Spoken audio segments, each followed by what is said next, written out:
A pale mist drifts over tall grasses.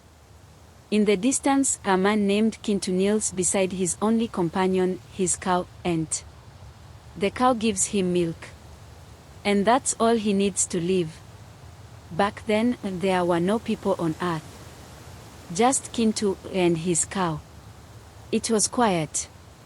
Very, very quiet. But one day, something amazing happened. A bright rainbow came down from the sky. It touched the earth like a big, colorful bridge. Two girls slid down the rainbow, laughing and smiling. It was Nambi and her younger sister. They came from the sky where their father, Ggulu, is the sky god. Nambi saw Kintu. She walked up to him and smiled. Nambi said, "You are not from the sky." "No," he said kindly. "I live here with my cow. My name is Kintu."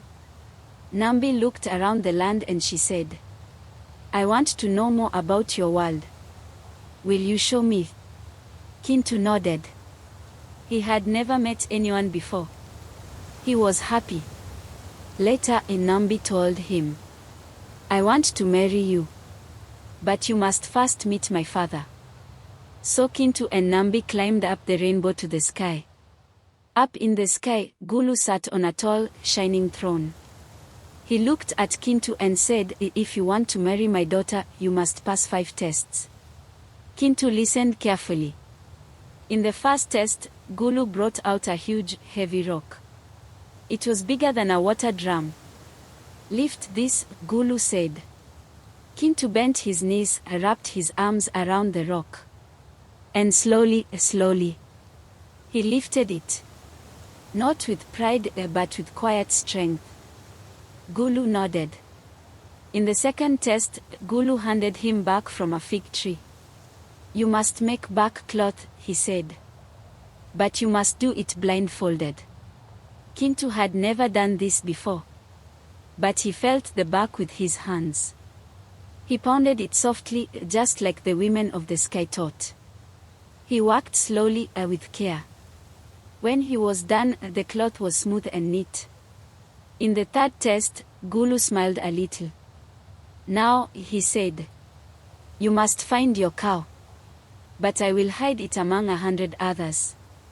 Kintu looked at all the cows. Some were brown.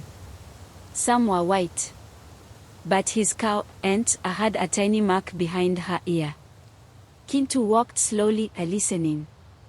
Then he called softly, "Ent." Only one cow turned her head. It was her. He walked to her gently and touched the spot behind her ear. He had chosen right. In the fourth test, now Ggulu brought out a basket. It had many fruits inside. But only one was real. The others were fake. "Pick the real fruit," Ggulu said. Kintu did not rush. He closed his eyes. He felt each fruit carefully. One was warm from the sun. That was the real one. He gave it to Ggulu. Ggulu raised his eyebrows. "You are clever," he said. In the fifth test, finally, Ggulu said, "Now, you must wait here. My spirit birds will fly around you and whisper lies. But do not move. Do not speak." Kintu sat on the ground. The birds flew all around him. "You are not good enough," they cawed. "Nambi does not love you." But Kintu stayed calm. He did not answer. He closed his eyes and waited. He knew the truth in his heart. When the birds stopped, Ggulu stood up. He smiled and said, "You have passed all 5 tests. You are strong. You are wise. And you are kind." He turned to Nambi. "You may go with him," he said. "Take these gifts and build a new life." Before they left, Nambi cooked a small farewell meal. She made millet cakes and banana wine. She wore her best bark cloth and red beads to show she was now a wife. But just before they left, Ggulu gave a warning. He said, "Do not return to the sky. If you do, my son Walum will follow." And he brings death. Kintu and Nambi nodded. They climbed down the rainbow together. But after reaching Earth, Nambi realized she forgot the millet for the hen. So she rushed back up to get it. And just like Ggulu said, Walam, her brother, saw her. "Sister, where are you going?" he asked. Nambi froze in fear, unable to answer. "Well, I am going to go with you," Walam said. "Please don't come," cried Nambi. "I am going to Earth to marry Kintu and father didn't want you to know about it." "Oh," said Walam. "So you kept your marriage from me. Anyway, I will visit you very soon." Nambi slid down the rainbow in great sadness, but when she saw Kintu happy to see her, immediately she forgot her worries and they began their new life.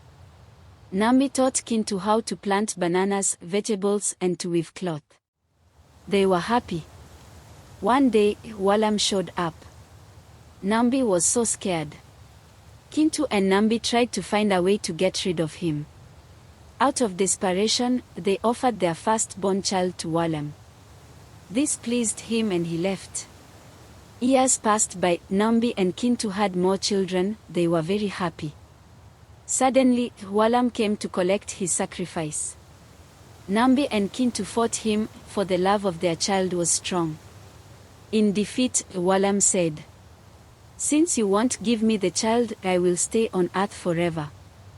Kintu and Nambi went on to have many children, grandchildren and great-grandchildren. That's how Buganda is full of people. However, Walam once in a while snatches a life and destroys crops as death is his nature. That's the origin story of the Buganda people.